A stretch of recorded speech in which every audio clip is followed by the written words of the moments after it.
Julle kan dan julle Bybels blaai na Eksodus 3. Ons gaan fokus op vers 16 tot 22, die laaste deel van hoofstuk 3. Kom ons lees van vers 10 af. Dis nou nog steeds Moses daar by die brandende doringbos wat nie opbrand nie. Die Here het aan Moses verskyn en dit is niemand anders as ons Here Jesus wat hier praat in die Ou Testament nie. Hy is Jahwe, die engel Jahwe wat met Moses praat. Eksodus 3 van vers 10 af.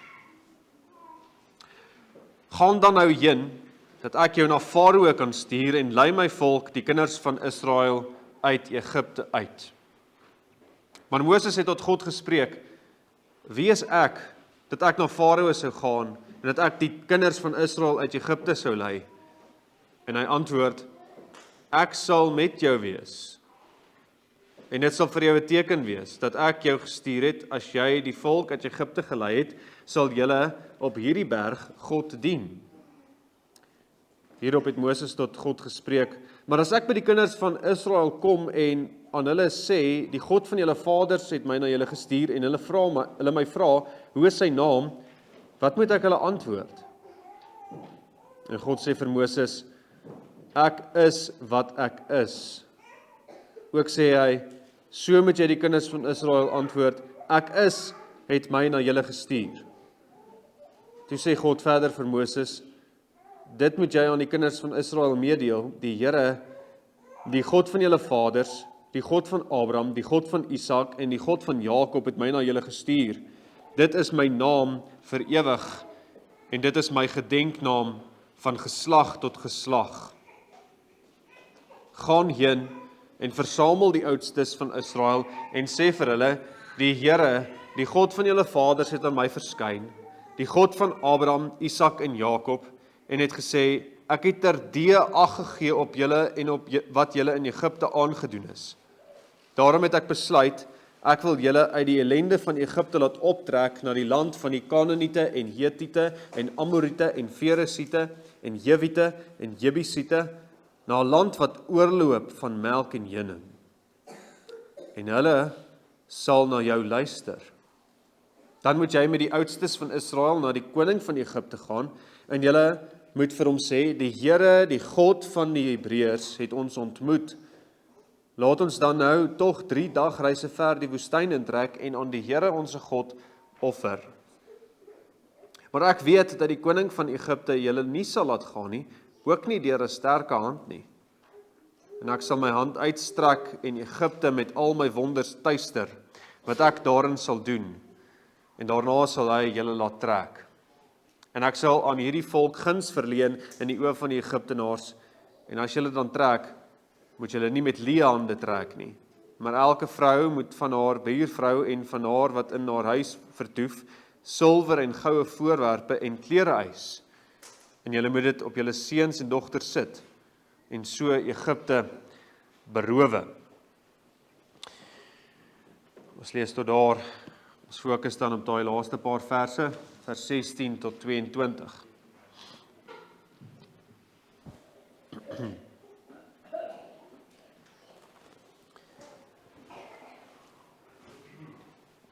So die Here het vir Moses nou die opdrag al gegee, gaan, daar in vers 10, gaan dan nou, dat ek jou na Farao kan stuur en lei die kinders van Israel uit Egipte uit. Dis die opdrag, Moses moet gaan. En eers was Moses onseker, hy vra eers, maar wie is ek nou? En aanvanklik is dit nie noodwendig 'n opstandige vraag nie, hy's regtig oortuig, hy's 'n sondaar, wie is hy nou? Maar dan sê die Here vir hom, dis eintlik irrelevant, want ek is met jou. Ek is, sal met jou wees, soos hy sê. En dan vra Moses, okay, maar as die sukses van hierdie opdrag wat U vir my gee van U afhang, wie is U dan? Wie is U dan? Wat moet ek vir die mense sê? En die Here gee toe daardie onsagwekkende antwoord in vers 14 en 15, waarby ons laas was. Ons het laas gesien, God se antwoord sê, hy's onbegryplik, maar tog so onmiskenbaar, duidelik kenbaar. Onvermydelik. Hy is onafhanklik en ons is afhanklik.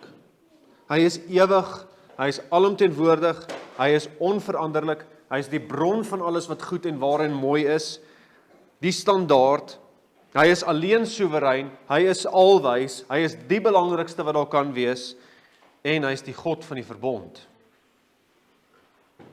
En uiteindelik ook, die een wat met Moses praat, is niemand anders as Jesus Christus in die Ou Testament nie, die Seun van God, die een wat God kom openbaar, is hy is wat hy is.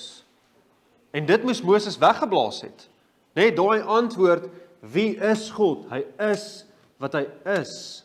Hy stuur vir Moses, is hy is wat hy is, gaan met Moses wees, en daarom kan jy hierdie opdrag gaan uitvoer.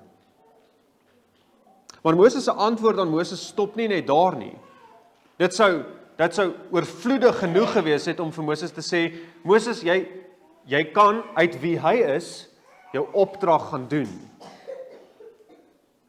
Maar nou volg dan nog detail van vers 16 af, in hierdie antwoord wat Moses vra. En hierdie opdrag wemel van die beloftes van die Here nog steeds aan Moses. In die opdragte van die Here wemel sy beloftes in Christus. So, al brei die Here nou verder uit in hierdie opdrag wat hy aan Moses gee, openbaar hy homself nog steeds in al die beloftes wat binne in daai opdrag versteek is. In die opdragte van die Here wemel sy beloftes in Christus, nie net vir Moses nie, maar ook vir ons. En ons sien dit in hierdie verse op 'n paar maniere. Moses kan gaan in gehoorsaamheid om sy opdrag te doen, want die evangeliewoord van God laat mense luister. Hy kan gaan want die evangeliewoord van God verhard. En hy kan gaan want die evangelie red tot in oorvloed in. So die evangelie laat mense luister, die evangelie verhard en die evangelie red tot in oorvloed in. So eerstens dan, die evangelie laat mense luister. Die Here gee vir Moses verder daai opdrag in vers 16 en 17, gaan heen en versamel die oudstes van Israel en sê vir hulle, die Here, die God van julle vaders het aan my verskyn, die God van Abraham, Isak en Jakob, en het gesê, ek het terdee ag gegee op julle en op wat julle in Egipte aangedoen is, daarom het ek besluit, ek wil julle uit die ellende van Egipte laat optrek na die land van die Kanaaniete en Hetiete, Amorite en Ferisiete en Jewite en Jebusiete, na 'n land wat oorloop van melk en honing. Dit is, Moses gaan wees die boodskapper van die verbond vir die volk. Moses moes doodgewoon net vir die volk gaan oordra wat die Here vir hom gesê het. Hy moes nie sy eie woorde insit nie, niks meer, niks minder nie, as net dit wat God aan hom geopenbaar het. Hy moes die spreekbuis wees van wat God vir hom gesê het, na die volk toe. En wat is hierdie woorde, wat is hierdie verbond, die evangelie van die verbond nou weer? Ons het dit al vroeër in die hoofstuk gesien, maar uit hierdie verse kan ons ook 'n paar goed net weer noem. Hierdie verbond, hierdie evangelie wat Moses aan die volk moet bring, sê, dis 'n verbond van 'n God wat in persoonlike verhouding met mense staan. Hy is die verbondsgod. Dis die boodskap van, hier's 'n verbond van God met mense. Hy is die God van julle vaders. Hy is die God wat aan Moses verskyn het. En later, ons gaan nou daarby kom, hy ontmoet mense. Die oudstes moet vir Farao sê, God het ons ontmoet. Hy verskyn in ons, hy openbaar homself aan mense sodat hulle hom kan ken. Hy's nie 'n klip nie. Hy's 'n persoonlike verbondsgod. Verder, Hy is die God wat in verbond tree met mense in verskriklike ellende. En dis die ellende van hulle eie sonde ook.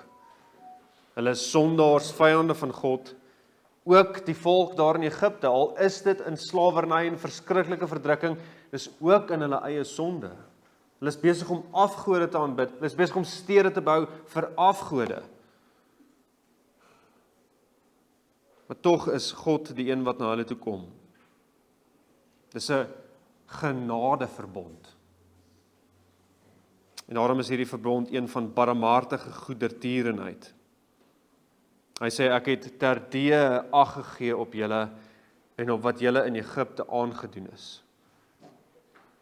Hy kyk, maar dis nie net 'n ag gee net, daai terdee ag gee is met beklemtoning, ag gegee het ek, terwyl ek ag gee, het ek ag gegee. Ek het gekyk met barmhartige goedertierenheid, verbondsliefde, genade vir mense wat nie hulle self kan help uit hulle sonde gemors nie. Hy kyk so dat hy gaan optree. Hy het gesien en nou gaan hy doen uit sy liefde en sy verbond. En daarom ook is die verbond 'n uitvloeiing van God se soewereine raadsbesluit. Daarom sê vers 17, daarom het ek besluit.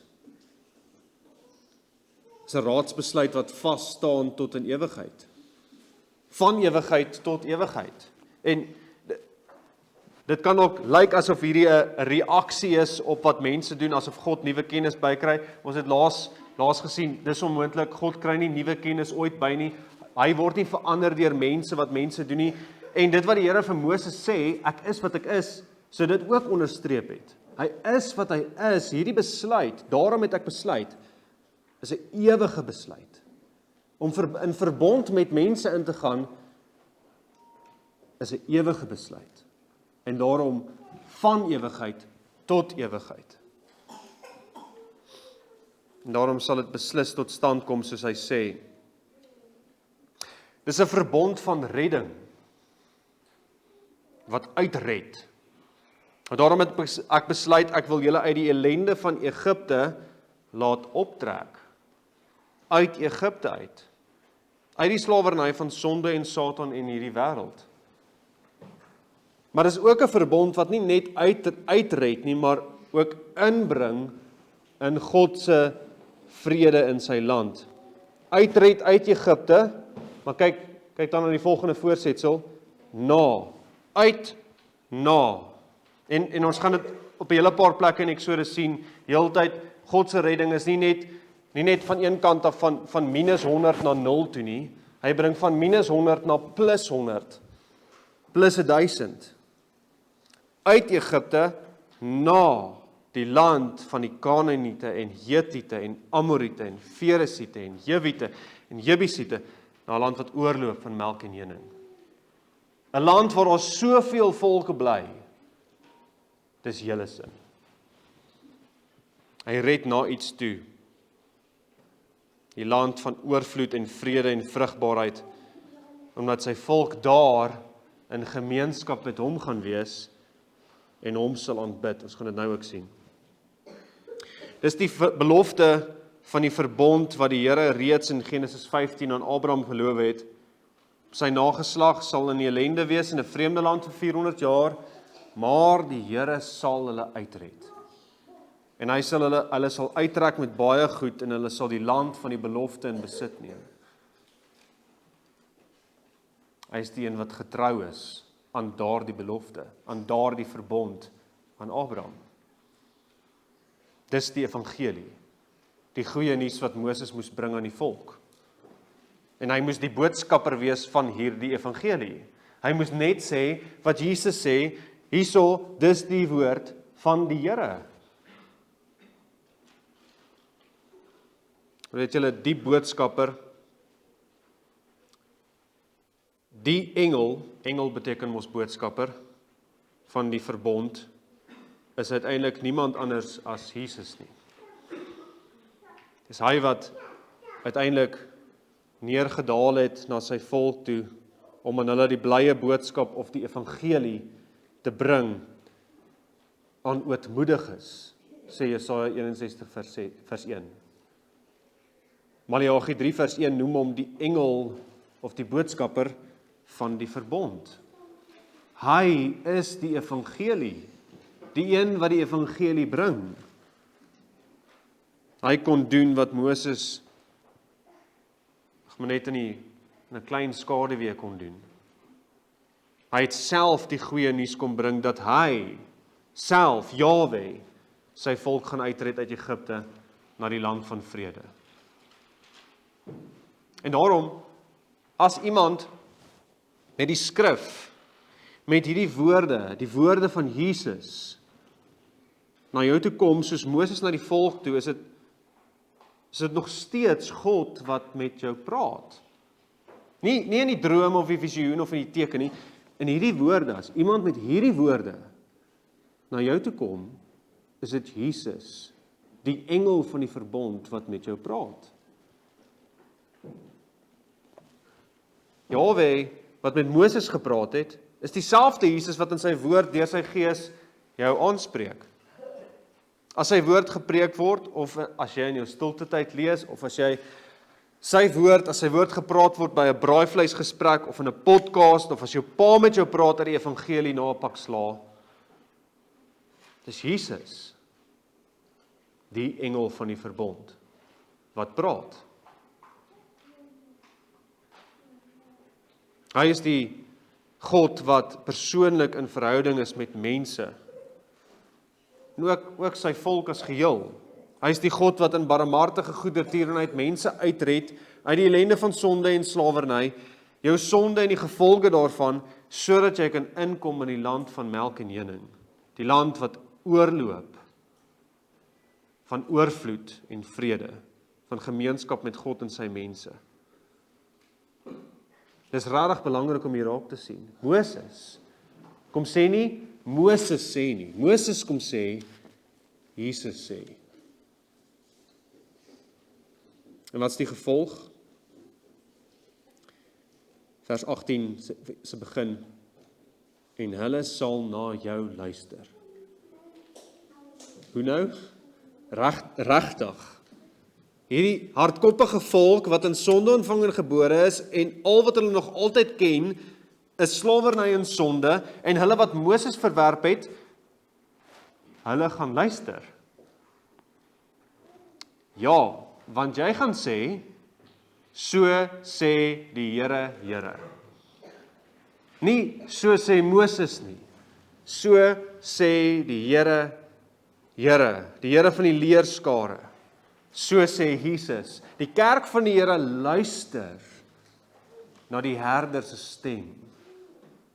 Hulle erken sy stem en volg hom. Hierdie is so goed. Dis die deel van die goeie nuus. Ons vers 18 ons lees so vinnig tot deur. Hulle sal nie luister en dis wat gaan gebeur en so voort. Hierdie is regtig radikaal. Die volk wou nie luister nie. Maar hulle sal luister, want Moses gaan nou kom, nie met Moses nie, maar met die Here van die leerskare. Dis deel van die evangelie. God bring mense wat van nature die evangelie sal verwerp, met die evangelie boodskap tot bekering, tot geloof, tot luister. Dis so goed. So die boodskap wat Jesus sê daar in Markus 1 vers 15, waar hy begin om die evangelie te verkondig, staan daar, bekeer, glo en bekeer. Daai opdrag is reeds die evangelie. En mense wat reageer op daai opdrag, is reeds die evangelie. God verander mense se harte, dat hulle die goeie nuus kan aanneem. Die volk gaan jou glo as jy met die evangelie na hulle toe kom.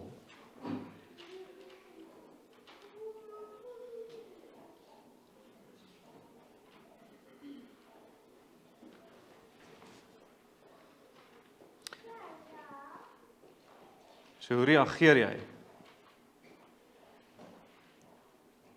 as iemand die woorde van Jesus sê?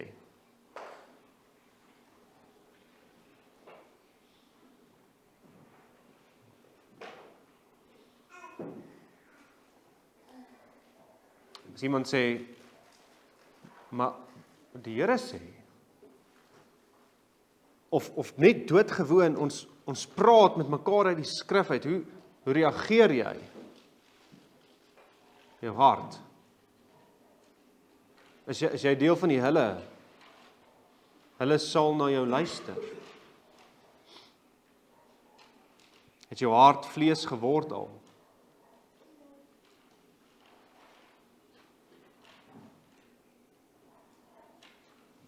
As jou hart nog klip is, hoor die opdrag van die evangelie om dit vlees te maak, vlug na Christus toe.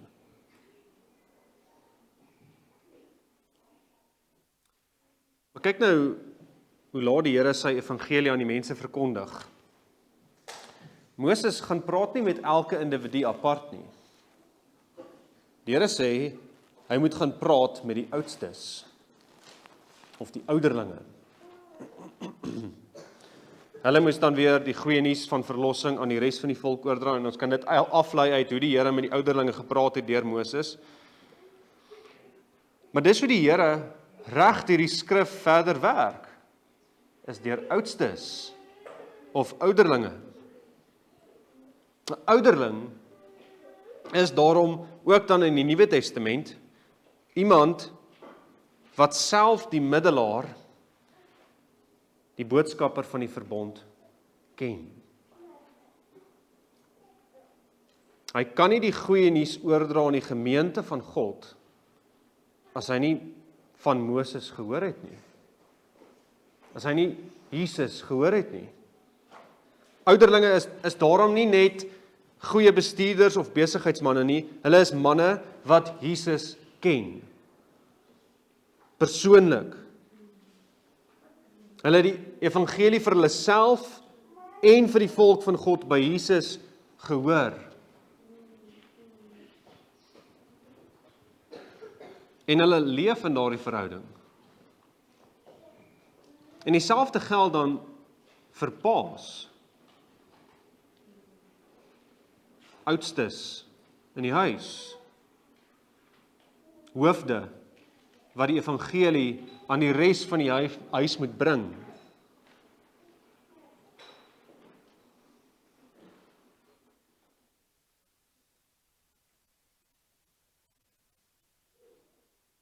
As Moses en die oudstes nie gekom het met Jesus se woorde nie, sou vers 18, sy eerste versie, nie die gevolg gewees het nie. Die eerste deel van die versie nie die gevolg gewees nie, hulle sou nie gehoor het nie. Die oudstes en die vaders wat nie vir Jesus ken nie, kan daarom nie verwag dat die wat onder hulle is sal luister na Jesus se stem nie, want hulle kom nie met Jesus se stem nie. So is dit wat jou kinders hoor, dat jy vir Jesus ken en dat jy met hulle praat met Jesus se woorde.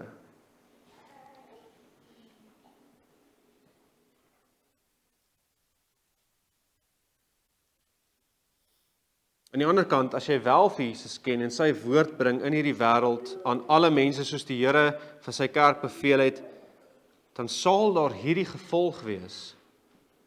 Dit is so goed. Selfs die gehardste rebelle kan tot bekering kom. Want daar was geharde rebelle onder die volk van die Here. Die res van Eksodus luister vir ons. Wys dit vir ons. En daardie bekering, as ek Jesus se woorde bring, gebeur nie altyd soos ons wil sien of wanneer ons dit wil sien nie. Ek bedoel, kyk net in die kerkgeskiedenis. Ek het ietsie daarvan die kerkgeskiedenis naweek vertel. Jou voorouers, ek dink ons almal se voorouers iewers het daar in Europa tot bekering gekom. Want iemand het die woord van Jesus gebring. En ons voorouers was dalk die geharde, barbaarse Friese en Sakse, wat aanvanklik die sendelinge gehaat het en vermoor het.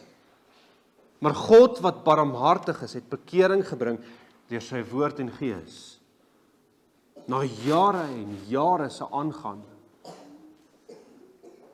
So Moses bring die evangelie en mense kom tot bekering, mense luister.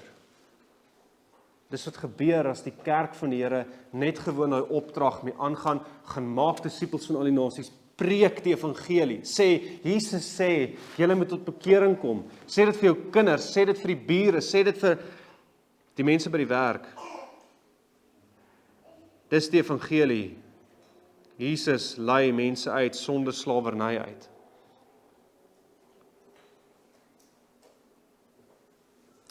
En hulle sal na jou luister. So Moses bring die evangelie, die wat moet hoor, sal hoor en na jou luister. Die wat die Here wil hê moet tot bekering kom, sal in gehoorsaamheid Jesus se stem hoor. Maar die opdrag stop nie net daar nie. Vers 18 en 19 gaan verder. Die oudstes luister, dan moet jy met die oudstes van Israel na die koning van Egipte gaan. En jy moet vir hom sê, die Here, die God van die Hebreërs het ons ontmoet. Laat ons dan nou tog 3 dagreise ver die woestyn intrek en aan die Here ons God offer. So gaan verkondig nie die evangelie aan die oudstes nie, gaan verkondig dit voor die koning. Die koning van die grafland, vir Farao. So hulle sê, ons ken God, die Here, en daai woordjie Here, dit moet nou vir Moses sê, wat die Here gesê het in vers 14 en 15, die een wat hy is. Met ander woorde, ons ken die enigste ware God. Daar is net een. Daar is nie ander nie, Farao, daar is net een, die God van die Hebreërs. Ons ken hom. Laat ons trek. Nou net 'n kantnota daar. Die oudste sê, ons het ook God ontmoet vir Farao. Hoe werk dit? Het die Here ook aan hulle verskyn soos aan Moses? Nee, maar hulle het God ontmoet, God het hulle ontmoet, deur die boodskap van Moses. Deur die middelaarskap van Moses. So jy kan regtig ook sê, God het my ontmoet as jy sy woord gehoor het, ook deur iemand anders wat dit gepreek het. Want Jesus praat deur sy woord wat gepreek word. Maar dis 'n kantnota. Goed, so hulle ken God en daarom moet Farao die volk laat trek. Maar nou is die vraag, hoe versoen ons hierdie 3 dae, wat hulle nou vir Farao moet gaan sê, laat ons 3 dagreise ver intrek in die woestyn. Hoe versoen ons dit met God wat sê, hulle gaan na 'n ander land toe trek? Nou daar's verskillende maniere hoe gelowiges in die verlede al hierdie vraag beantwoord. Sommige sê, wel die oudstes en Moses hulle het nie tegnies gejok nie. Die Israeliete het uiteindelik 3 dagreise ver in die woestyn ingetrek en die Here aanbid met offers. 3 dagreise is tussen 60 en 100 kilometer. En 100 kilometer ander kan die Rooi See, waar die grens van Egipte sou wees, is nogal redelik ver in die woestyn. Anders sê, die 3 dagreise staan eintlik vir 'n onbepaalde afstand en daarom moes hulle net gewoon, hulle vra net, ons moet op reis gaan. So in wese vra hulle, ons moet trek.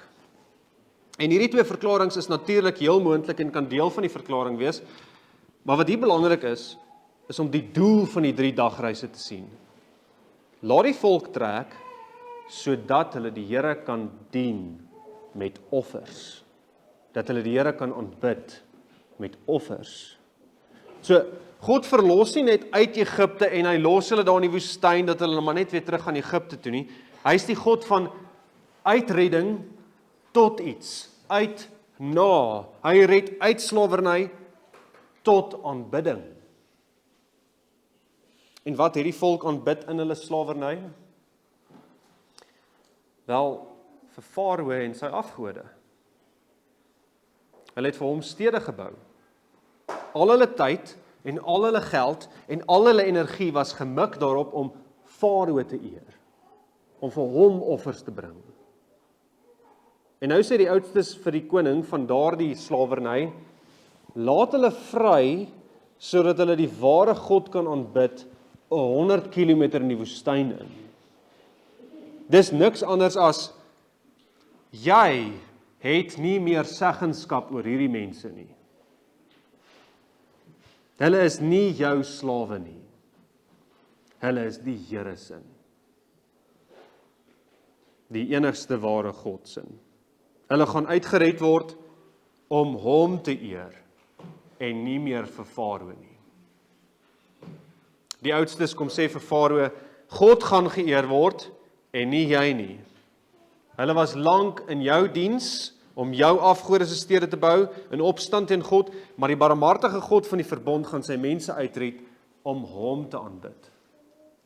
Dis die doel, en dis wat die oudstes vir Farao sê. Hierdie mense wat vir jou werk, gaan nie vir jou werk nie. Hulle gaan God aanbid met offers. En let op, die Here kon van die begin af net Egipte geslaan het en alles vernietig het en die volk laat trek het, maar voor dit gaan die ouderlinge om te getuig voor die koning van slawerny en Satan. Slawerny en sonde. En dis nie om toestemming te vra nie. Die oudstes kom nie en sê, ag asseblief tog koning, hulle is eintlik joune, kan ons maar, nee, dis 'n opdrag wat 'n verskriklike belangrike boodskap dra. Jy is nie my volk se koning nie. En die ouderlinge moet dit getuig voor die koning.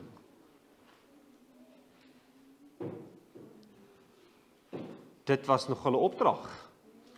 Die magtigste man op aarde. Moses gaan sê vir die oudstes, dis die evangelie, en gaan dan saam met hulle in die hof van die magtigste man op aarde, en sê vir hom wat gaan gebeur. Van hulle se broeke moes gebewe het. Maar hoe goed is dit nie? Hoe goed is hierdie goeie nuus nie? Hierdie belofte binne in hierdie opdrag wat die Here vir Moses gee, gaan getuig voor die koning van die evangelie. Jy kan hierdie goeie nuus voor konings uiter. Jy kan dit voor die magtigste man op aarde sê. Ek is gered om niemand anders as my Here en my verlosser te eer nie. Of ek lewe en of ek sterwe, ek behoort aan hom. Hy alleen is my koning. Ek kan dit vir my doodsvyande uitroep. Ek is nie meer 'n slaaf van sonde en Satan in hierdie wêreld nie. Ek is Jesus se. Gered om hom te aanbid. So wanneer die versoeking ook al in watter vorm ook al kom, of dit emosionele versoeking is in woede of angs, of versoeking is wat jy wil intrek in seksuele sonde in, of geweld of leuns of haat in, jy kan vir die magtigste man op aarde sê, ek is nie joune nie. Ek is gered om Jesus se te wees. En as ek dit vir die magtigste vyand op aarde kan uiter, dan kan ek dit beslis sê vir enige iemand wat my gewete wil bind om terug te gaan Egipte toe. Ek kan vir enige iemand sê wat my wil oortuig dat ons ou baas weer moet aanbid. Vir enige verleiding, ek is nie hierdie wêreldse nie. Maar belangrik, kyk weer wie doen die praatwerk. Die ouderlinge. Die volk se beskermers, die herders, die leiers. Dis hoe die Here sy volk beskerm teen die valse eiendomseise van Satan en hierdie wêreld deur oudstes. Die ouderlinge van die gemeente moet kyk waar wil hierdie wêreld die skape wegtrek en hulle moet intree. Intree in gebed dat die opperherder sy skape sal beskerm, maar ook intree en die vyand in die gesig gaan staar en sê, hierdie skape is nie joune nie. Hulle is Jesus se om hom te eer. En dit geld vir dwaling in die gemeente, maar ook in ons huise. En daarom, ouderlinge moet weet wat in die gemeente se huis aan die gang is. Natuurlik nie om die plek van vaders te oor te vat nie, maar om as herders toesig te hou oor die kudde.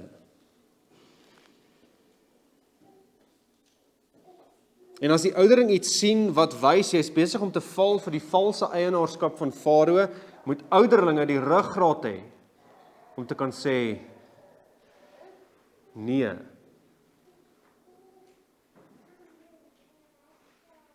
En hierdie geld natuurlik ook weer vir die verbondshoofde en die paas. Hierdie huis is nie meer Satan se nie. Farao se nie.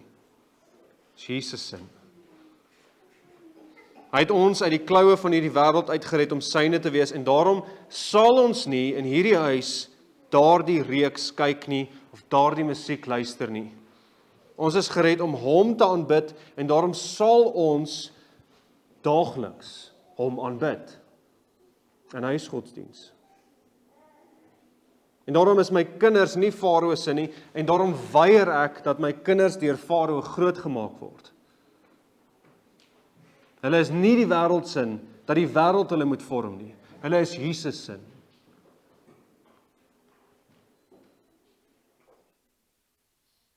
Elke sinnetjie van opvoeding kan en mag nie gerig wees daarop om die mens of enige ander ideologie van Farao te eer nie, maar Jahwe alleen.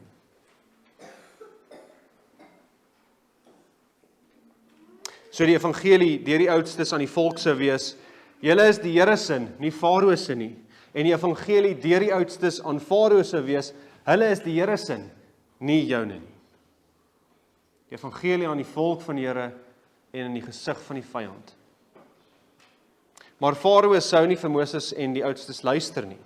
Vers 19. Maar ek weet dat die koning van Egipte julle nie sal laat gaan nie, ook nie deur 'n sterke hand nie. Hy gaan nie sy valse eienaarskap net sommer oorgee nie. Hy gaan verhard wees.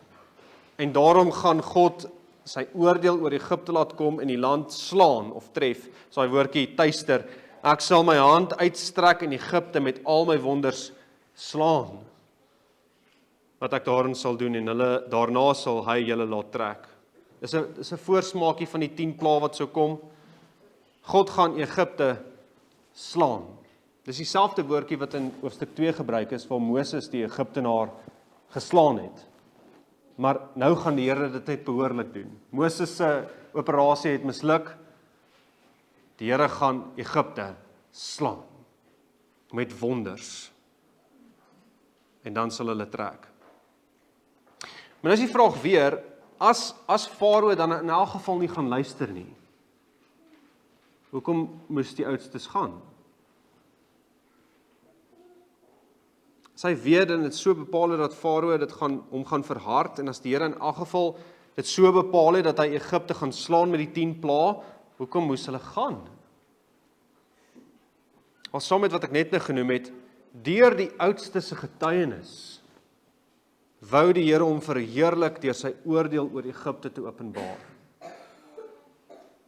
Hy gaan nie net homself verheerlik deur die volk te verlos en hom laat dien in die woestyn nie. Hy gaan homself verheerlik deur die opstandige, verharde Farao te verpletter met wonders van ondenkbare grootheid. Hy gaan homself verheerlik deur vir die Egiptenaar en Israeliete wys wie is koning. En hy sê dit net so later in Eksodus 14 vers 4 byvoorbeeld, ek sal Farao se hart verhard dat hy hulle agtervolg en ek wil my aan Farao en sy hele leermag verheerlik en die Egiptenaar sal weet dat ek die Here is. Dat ek is wat ek is, die enigste ware God. Israel gaan weet dat hy die Here is en Egipte gaan weet dat hy die Here is. Daarom gaan hy selfs Farao se hart verhard om sy majesteit te openbaar in die wonderdade van verlossing wat hy gaan verrig. Hy gaan die magtigste man op aarde laat rebelleer, sodat Farao se trots en mag tot sy maksimum gedruk word, om te wys, God se heerlikheid is groter. Selfs as die magtigste man op aarde se trots. Dit oortref die grootste vyand by verre.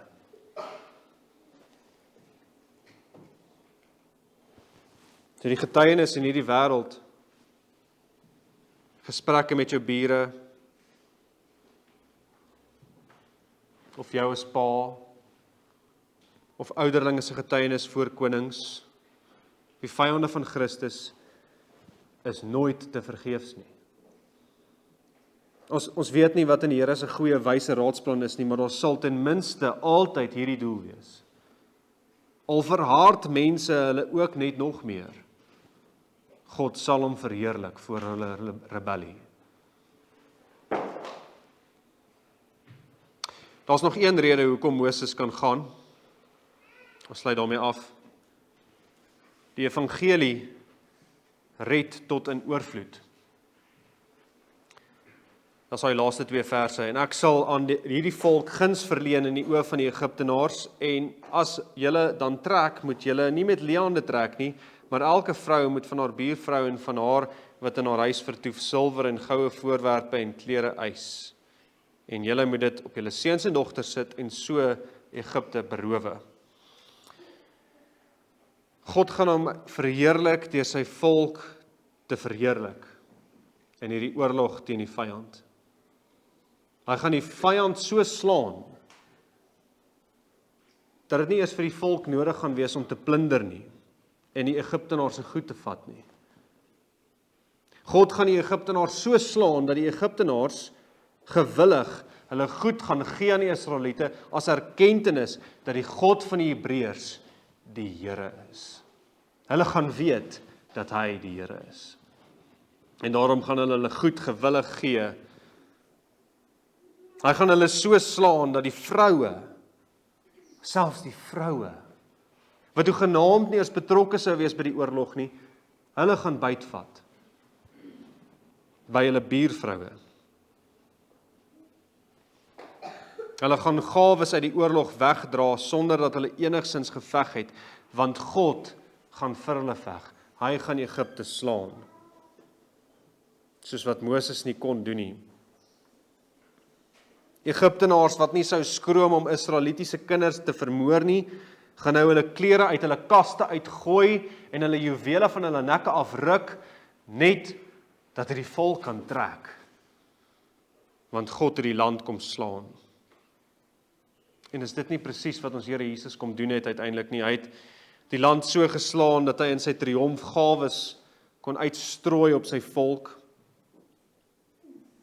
Efesiërs 4 vers 8 sê dit. En hy het gewen. En daarom gooi hy die gawes van sy oorwinning uit op sy kerk in oorvloed. Hoe goed is dit nie?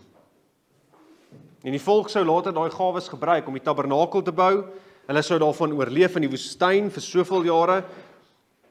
So God gee sy gawes in hierdie triomf, sodat sy kerk kan aanhou om kerk te wees. Sodat die getuienis van die oudstes kan voortgaan. Dat die kerk kan aangaan om die Here te aanbid in die woestyn. Die volk gaan regverdige betaling vir hulle werk kry. En nee, dit gaan nie steel wees nie, dit gaan vrywillig vir hulle gegee word, omdat God vir hulle gaan veg.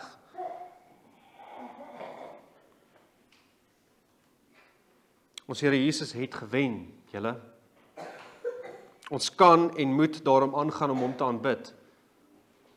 Ons kan daarom die opdrag doen wat gegee is. Ons het alles wat ons nodig het om dit te doen. Hy stort gawes uit vir daardie doel.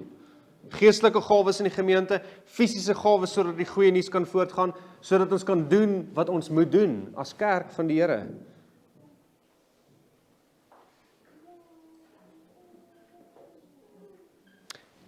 In hierdie paar verse bevestig die Here net weer sy beloftes aan Moses.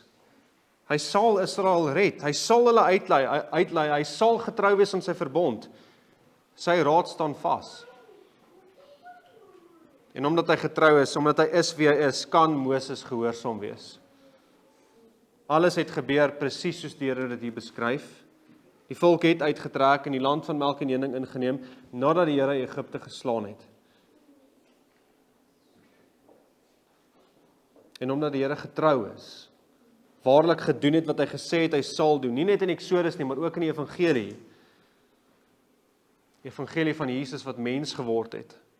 Deur sy hele lewe die toorn van God op ons sondes gedra het en die vervloek aan 'n kruis gehang het, waar hy jou sondes op hom geneem het en sy geregtigheid vir jou geskenk het, en toe na 3 dae opgestaan het, as bevestiging dat die prys vir jou sondes betaal is, en dat die dood oorwin is, en dat jy nie meer 'n slaaf is van sonde en Satan in die wêreld nie, en dat jy ook eendag saam met hom sal opstaan, en dat hy opgevaar het in die hemel, en vir ons intree, en sy gees op die kerk uitgestort het, omdat hy werklik die oorwinning behaal het. Daarom kan jy in hom deur sy Gees gehoorsaam wees aan elke opdrag. Breek dit vir jouself.